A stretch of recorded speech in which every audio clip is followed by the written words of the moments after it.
কিছু গল্প থাকে যা শুধু শোনা যায় না, অনুভব করতে হয়। কিছু গল্প থাকে যে একবার হৃদয়ে বাজতে আর কখনো থামে না। প্রিয় দর্শক, স্বাগত স্বাগত জানাচ্ছি মুনশির কণ্ঠে গল্প চ্যানেলে।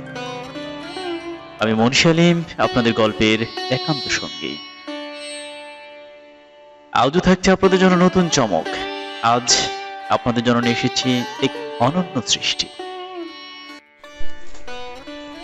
আজ থাকছে নতুন কিছু। হ্যাঁ, আজ মুনশির কণ্ঠে গল্প চ্যানেলে প্রথমবারের মতো আমরা আপনাদের শোনাতে চলেছি বিশ্ববিখ্যাত গল্পকার ঈশপের এক অসাধারণ নীতি গল্প, শেয়াল আর বক। বন্ধুরা, চোখ বন্ধ করে কল্পনা করুন সেই দৃশ্যপট। একটা নিস্তব্ধ জঙ্গল, সেখানে এক চতুর শেয়াল আর এক বুদ্ধিমান বকের মুখোমুখি দেখা। কি ঘটতে চলেছে, কে কাকে হার মানাবে, আর এই প্রতিযোগিতার শেষে বা লুকিয়ে আছে কি শেখার মতো বার্তা? এই গল্পে আছে ধূর্ততার রং, আছে প্রতিকারের ছায়া, আর আছে জীবনের গভীর এক সত্য। এমন গল্প শুধু শোনা যায় উপলব্ধি করার মতো, মন দিয়ে, হৃদয় দিয়ে। আর তাই যদি আপনি মনে করেন গল্প কেবল বিনোদনের জন্য, জীবনের পাঠ নেওয়ার জন্য, তাহলে এখন সাবস্ক্রাইব করুন আমাদের চ্যানেল মুনশির কণ্ঠে গল্প। আপনার একটি সাবস্ক্রাইব আমাদের অনুপ্রেরণা, আমাদের গল্প বলা চালিয়ে নেওয়ার সাহস।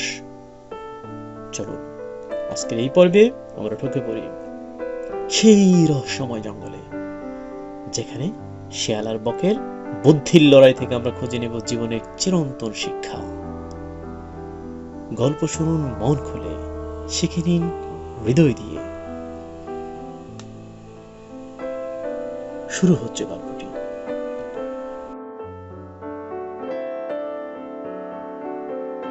সারস ও শেয়ালের গল্প। শুরু হচ্ছে গল্পটি। সে বহুকাল আগের কথা। এক যে ছিল শেয়াল। একদিন সে নিমন্ত্রণ করলো সারস পাখিকে। তার বাড়িতে দুপুরবেলা খেতে হবে। দেখতে দেখতে নিমন্ত্রণের কাছে এলো। সেই আনন্দ মানে নিমন্ত্রণের দিন শেয়াল পরিপাটি করে পায়েস রান্না করলো আর বন্ধুস্থান রেধে বেড়ে রান্নাঘর সাফসুত্র করে খাবার টেবিলে সাজিয়ে দুটি চমৎকার পেটে রাখলো।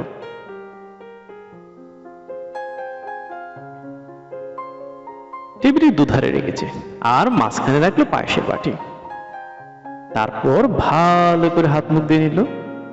চোল গোফ আশ্রে লেজে দুবার চিরুনি নিয়ে বলল,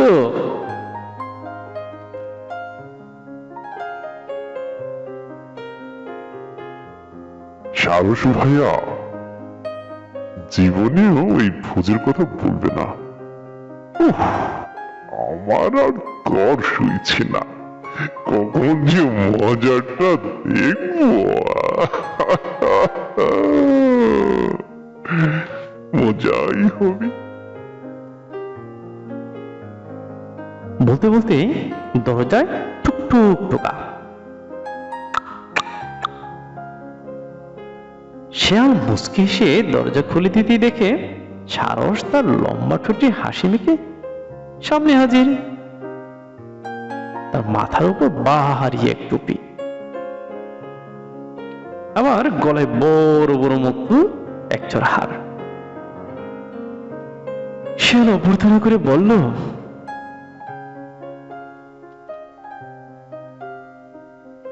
আরে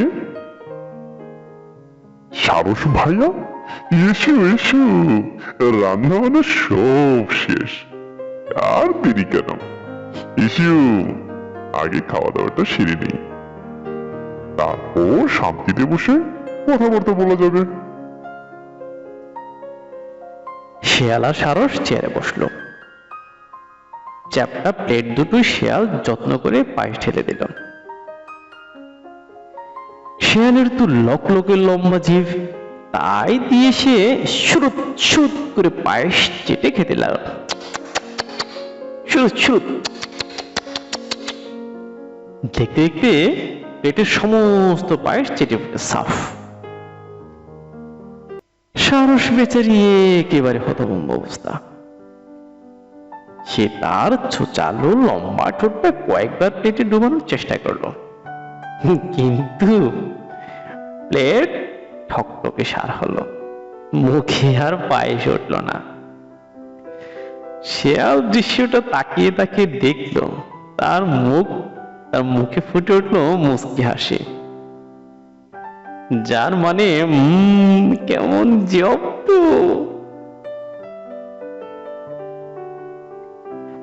সারসের ছোট লম্বা, গলাটাও, তাই নেড়ে সারস বলল,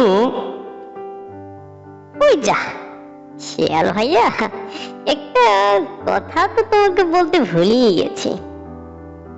এখানে আসার পর এইমাত্র আমার মনে পড়লো। কি ব্যাপার?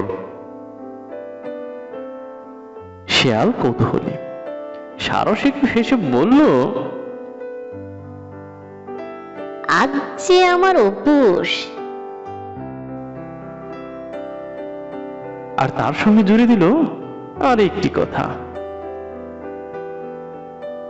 শিয়াল ভাইয়া, তোমায় কাল দুপুরে আমার বাড়ি খেতে হবে কিন্তু। আসবে তো? আমায় কিন্তু তুমি না করতে পারবে না।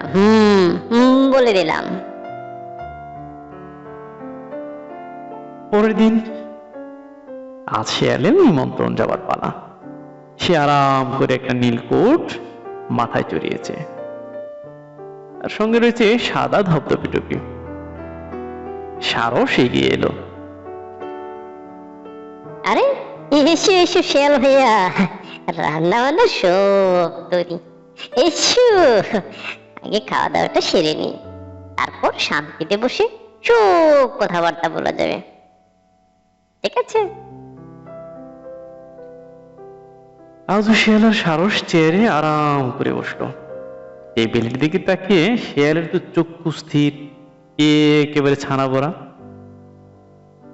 টেবিলে সাজানো আছে কলসির আকারের দুটো চিকন মুখের জগ, তাতে কানায় কানায় ভরা হয়েছে রসালো পায়েস। সারস অমায়িক ভাবে বলল, জানি তো তুমি পায়েস খেতে ভালোবাসো, তাই আমিও আজ খুব যত্ন করে পায়েসই রাঁধলাম। এই না বলে কলসির মতো সরু গলা জগে লম্বা ঠোঁট ডুবিয়ে সারস পায়েস খেতে মন দিল। পায়েসের ভুরভুর গন্ধে মুহূর্তে ঘর ভরপুর হয়ে গেল। শিয়াল হাড়িমুখো হয়ে বসে আছে, তার তো সারসের মতো লম্বা ঠোঁট নেই। সে কি করে কলসির মধ্যে মুখ ডুবিয়ে পায়েস খাবে? সারসের পায়েসের ছিটে ফোটাও পড়ে নেই। খেয়ে দিয়ে ঢেকুর তুলে সারস অবাক। আরে এ কি শিয়াল ভাইয়া, পায়েস খেলে না? কত কষ্ট করেই না রান্না করলাম, এই সপ্তাহে যে পড়ে রইল। হাত গুটিয়ে বসে আছো যে। শিয়াল আর কি বলে জবাব দিল, কি বলবো সারস ভাইয়া, আজ আমার উপোস। এখানে আসার পর এই মাত্র আমার মনে পড়লো। সারস বলল, ও মা, তাই নাকি? এবার সারসের মুচকি হাসির পালা। মোরাল অফ দ্য স্টোরি কি? মোরাল অফ দ্য স্টোরি হলো, অন্যকে ঠকাতে গেলে নিজেকেও ঠকতে হয়। সুপ্রিয় গল্পপ্রেমী বন্ধুরা, কেমন লাগলো গল্পটি? আপনাদের মূল্যবান মন্তব্য জানিয়ে আমাদের মন্তব্য জানালায়। সেই সঙ্গে আরো যদি নতুন কোনো গল্প আপনাদের শোনার ইচ্ছা থাকে, অনায়াসে কমেন্ট অপশনে আপনারা আপনাদের মূল্যবান মন্তব্য জানাতে পারেন। আপনাদের যে কোনো অনুরোধ রাখার সর্বোচ্চ চেষ্টা করা হবে। আজ এ পর্যন্ত সবাই ভালো থাকুন, সুস্থ থাকুন, সুন্দর থাকুন। তবে হ্যাঁ, যাওয়ার আগে আরেকটা কথা বলে যাচ্ছি, যদি গল্পগুলো ভালো লেগে থাকে সময় সুযোগ করে একটু আপনার প্রিয়জনদের, আপনার প্রিয় মানুষদের কাছে একটু শেয়ার করবেন, একটু লাইক করবেন, আর সাবস্ক্রাইব করতে কিন্তু ভুলবেন না। কারণ সাবস্ক্রাইব করলে এইরকম গল্প আপলোড করা মাত্রই নোটিফিকেশনটি আপনার কাছে চলে যাবে। তো আজ এই পর্যন্ত সবাইকে নিরন্তর শুভেচ্ছা। ধন্যবাদ সবাইকে।